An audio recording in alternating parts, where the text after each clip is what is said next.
Isang mapagpalang umaga po sa ating lahat. Upo po muna tayo. Una po sa lahat, nais ko pong i-commend at i-congratulate po ang buong team na in charge po sa ating hindi lang City Day, kundi Foundation Week. Siyempre po sa pamumuno ni Sir Darmo. Nandiyan ba siya? Ang buong team ng Tourism, ng PIO, lahat ng mga executive officers na nag-participate, at syempre po sa lahat po ng department heads na nag-participate po sa linggong ito. Congratulations po sa inyong lahat. A job well done.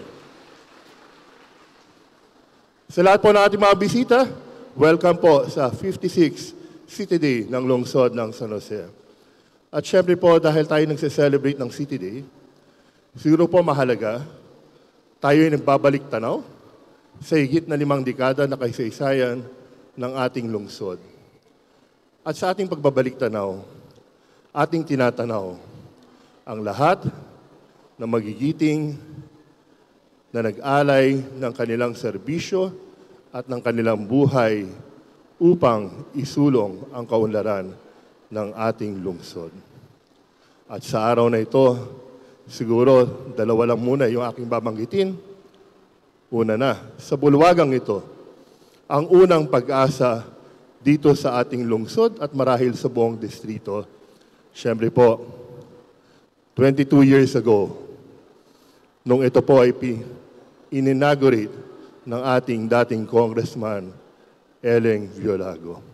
Siya po ang ama ng pag-asa, simbolo ng pag-asa, at ang kanyang pag-alay ng kanyang serbisyo mula pribado hanggang serbisyo publiko ay kanyang legasiya at kanyang pamana that beyond his lifetime, his legacy is to assure each and every San Joseño and Nueva Ecijano that pag-asa will always be alive in the hearts of minds of all San Joseño.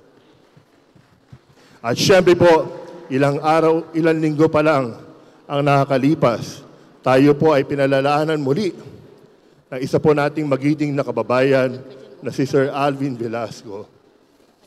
Isang lingkod bayan na hindi silang alang-alang ang kanyang sariling kaligtasan at ang kapakanan ng kanyang pamilya upang ilagay ang kanyang sarili sa bingit ng alanganin sa pagnanais na sagapin ang buhay ng isang kapwa niya San Joseño.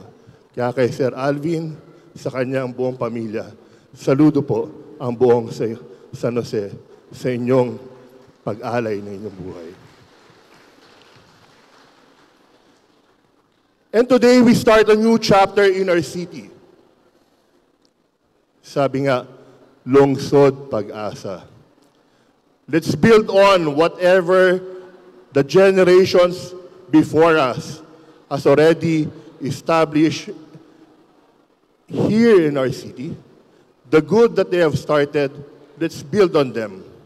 At syempre po, ang challenge po dyan, kailangan bago po tayo mag-umpisa sa ating paglalakbay ng lungsod pag-asa, kailangan siguraduhin natin matibay ang pundasyon ng ating pag-uumpisahan.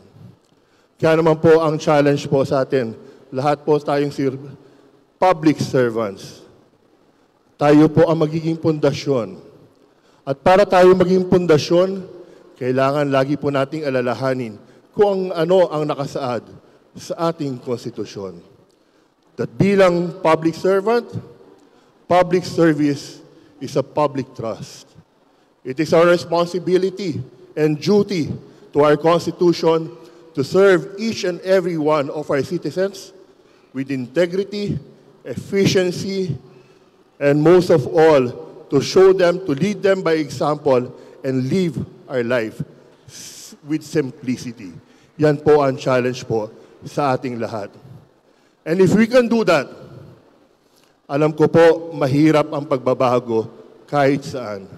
Change is always difficult. It will drive us away from our comfort zone. Pero sabi nga ng aking idol na pare, ni Father Dave, an easy life will lead into a difficult life. But a difficult life, if we do it now, will lead to an easy life, not only for us, but for the future generations. Ang inyo pong lingkod, wala po ko intensyon magtagal sa posisyon na ito. Ang nais ko lang, sa unang 3 taon, may latag natin ang tamang pundasyon. At sa mga susunod pang mga taon, may ayos po natin ang ating direksyon na darating ang panahon. Magiging ligasiya ng inyong lingkod at ng buong Team Pag-asa. Na tulad na lagi po nating sinasabi, na darating ang panahon, kaya nating sabihin sa ating mga anak na dito sa lungsod ng San Jose, may patas kang pagkakataon. At higit sa lahat, dito sa lungsod ng San Jose, anak, kaya mong maisatuparan ang iyong pangarap. Muli po, isang mapagpalang umaga po sa ating lahat.